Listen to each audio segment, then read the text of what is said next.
Well, coming up next, big match between Australia and Afghanistan এবং pre match শোতে আমরা রয়েছি X ceramics presents Cricbuzz powered by Gigabyte. Fahim Rahman আপনাদের সাথে, এবং আজকে আমাদের অতিথি তুষার ইমরান এবং আমাদের প্রিয় জার্নালিস্ট, স্পোর্টস জার্নালিস্ট মাজার।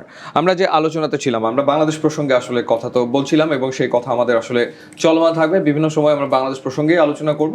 ক্রিকেট ফ্যান্স তারা আসলে ভেরি ডিসঅ্যাপয়েন্টেড বিকজ একের পর এক বৈশ্বিক ইভেন্টে বাংলাদেশের ফেল করাটা মেনে নেওয়াটা আসলে মুশকিল। একটা আলোচনা চলমান রয়েছে, একটুখানি সেই আলোচনা সেরে ফেলতে চাই। মাহমুদুল্লাহ রিয়াদ বা মুশফিকুর রহিম তারা সার্ভ করেছেন ন্যাশনাল টিমকে, বছরের পর বছর দীর্ঘদিন ধরে সার্ভ করেছেন, 16-17 বছর ধরে তারা সার্ভ করেছেন। আর কত তুষার ইমরান? ডিপেন্ড করে তাদের উপরে, আসলে তারা কখন রিটায়ারমেন্টে যাবে। এখন ক্রিকেট বোর্ড চাইলে পারে, ইচ্ছা করলে, যে যদি কন্টিনিউয়াসলি ধরেন ধারাবাহিকভাবে পারফর্ম যদি খারাপ করতে থাকে তখন ড্রপ দিতে পারে, এছাড়া তো আর উপায় নয়। বাট আমার কাছে যেটা মনে হয়েছে যে আপনি মাহমুদুল্লাহ রিয়াদ কিংবা মুশফিকুর রহিমের রিপ্লেসমেন্ট আছে সেটা দেখতে হবে। আমাদের আছে বিহাইন্ডে অনেক ক্রিকেটার আছে। আপনি এই প্রশ্ন যদি আমি আপনার কাছে করি, রিপ্লেসমেন্ট আছে কিনা? আছে না, কেউ তো ইয়াংস্টারদের ভিতর তো কেউ হাত তুলে বলেনি কিংবা সেরকম ভাবে পারফর্মও করিনি যে আমরা এই দুজন কোচিং এর সাথে ইনভলভ। সো আপনার চোখে কেউ পড়েছে কিনা? এখন আপনি যদি বলেন যে না, আপনার চোখে কেউ পড়ে, আমার কাছে এখনো না। আমি একটু ছোট করে যোগ করতে চাই। রিপ্লেসমেন্টের কথা বলা হয়, আপনি আগে চিন্তা করা উচিত যে আমরা নেক্সট কি প্ল্যান করছি।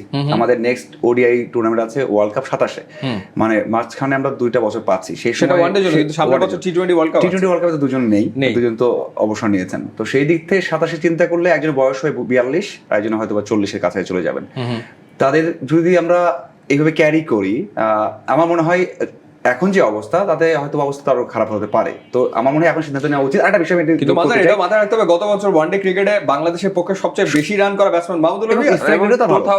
2023 তে ওয়ার্ল্ড কাপে যখন আমি 2023 ওয়ার্ল্ড কাপে হাইয়েস্ট রান করা ব্যাটসম্যান তখন কিন্তু মাহমুদুল্লাহ রিয়াদ তার আগে দুইটা সিরিজ ছিলেন না। লাইক এশিয়া কাপ যখন খেলতে গেছিলাম তখনও কিন্তু ছিলেন না। হাতুড়া সিং কিন্তু তাকে বাদ দিয়ে দিয়েছিলেন। আমি তখন একটা প্রোগ্রামে বলছিলাম ডোর ইজ স্টিল ওপেন। হ্যাঁ, আপনি এখন বাদ দিচ্ছেন কারণ হাতুড়া সিং এর কিন্তু একটা প্ল্যান ছিল যে না আমরা হয়তো মাহমুদুল্লাহকে, মানে সে হয়তো মাহমুদুল্লাহ রিয়াদকে ক্যারি করবে না, but end of the day তে লাস্টে তাকে নেওয়া হয়েছে।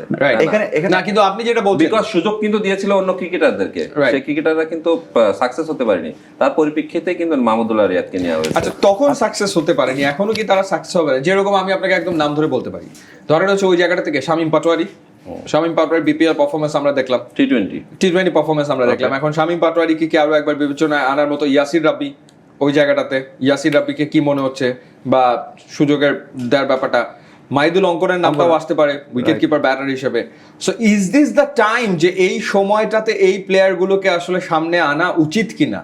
না, অবভিয়াসলি আপনি 2027 এর কথা যখন চিন্তা করছেন, মানে তুষার, আমি স্ট্রেট ফরওয়ার্ড বলি, জিম্বাবুয়ের বিপক্ষে আপনি সিরিজ খেলবেন, সেখানে কি মাহমুদুল্লাহ রিয়াদ এবং মুশফিকের খেলাটা জরুরি না? আমি যে প্লেয়ারদের নাম বলছি সাথে আরো কিছু নাম হয়তো আমি যোগ করতে পারি, তাদেরকে আপনি খেলাবেন না? আপনি সুযোগ দিতেই পারেন ইয়াং স্টারদেরকে, এবং তারা এখানে পারফর্ম করলো, রাইট? ঠিক আছে, রাইট। এখন বড় মঞ্চে গিয়ে, ওয়ার্ল্ড কাপের মঞ্চে গিয়ে যদি পারফর্ম না করে তখন তো আবার বাট কিন্তু চলে আসবে যে কেন এদেরকে চান্স দেওয়া হলো না। কিন্তু যেটা মাজার বলছে যে 27 ওয়ার্ল্ড কাপকে সামনে রেখে এখন থেকে এই যে সেই প্লেয়ারগুলোকে আনা বয়সটা আপনার আপনি দেখেন, আমি যেটা অন্য দেশে দেখেন, আমি আপনার বললাম যে অস্ট্রেলিয়ার প্রিপারেশন ভালো না, তারা শ্রীলঙ্কায় খেলেছে, কিন্তু কোন দল নিয়ে খেলেছে? এর আগে পাকিস্তানের বিপক্ষে তারা মনে হয় 10 থেকে 12 বছর পর এই সিরিজ খেলেছে ঘরের মাঠে।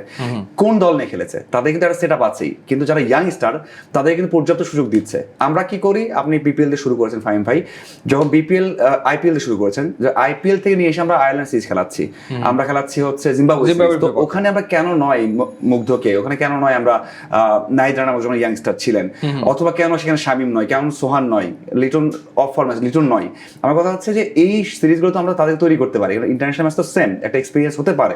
তো আমরা তাদেরকে সুযোগ দিচ্ছি কিনা? কারণ আমরা হয়তো বা পাচ্ছি না আমাদের ব্যাকআপে, কিন্তু একটা সময় মুশফিকও স্ট্রাগল করেছে। এক্স্যাক্টলি। এবং যে ঘটনাটা ঘটেছিল 2023 ওয়ার্ল্ড কাপে, তানজিদ তামিমকে আপনি আগে কোনো বাইল্যাটারাল সিরিজ বা ছোট দলের বিপক্ষে না খেলিয়ে ডিরেক্ট ওয়ার্ল্ড কাপে নামিয়ে দিলেন। তানজিদ তামিম কিন্তু একটা 50 পুনেতে ইন্ডিয়ার এগেইনস্টে, otherwise throughout the tournament 9 ম্যাচে কোনো পারফরমেন্স নাই। সেই ঘটনা ঘটেছিল না, ওই বিষয়টা তামিমকে যখন সুযোগ দেওয়া হয়েছিল, একটা ম্যাচে তো সুযোগ পেয়েছিল ইন্ডিয়ার সাথে, তার আগে মনে হয় না, আচ্ছা আপনার মেকশিফট ওপেনার তৈরি করেছিল মেহেদী মিরাজকে, বাট ওপেনার তো ছিল আপনার দেশে, সেখানে কিন্তু ক্যারি করেনি। এটা যে মানে সব ক্রিকেট বোর্ড করে তা কিন্তু না, কোচেরও একটা চাওয়া থাকে যে না আমি কোচ যখন নতুন কোচ আসে তখন কিন্তু সিনিয়র ক্রিকেটারদেরকে আগে ছেটে ফেলা যায় চিন্তা ভাবনা করে, যেটা হাতুড় রেসিং এর সময় আমরা দেখেছি। হ্যাঁ, এখন আপনি সামনে যে সিরিজটা আছে ওই বিবেচনা করে আপনি ইয়াং স্টারদের সুযোগ দিতে পারেন।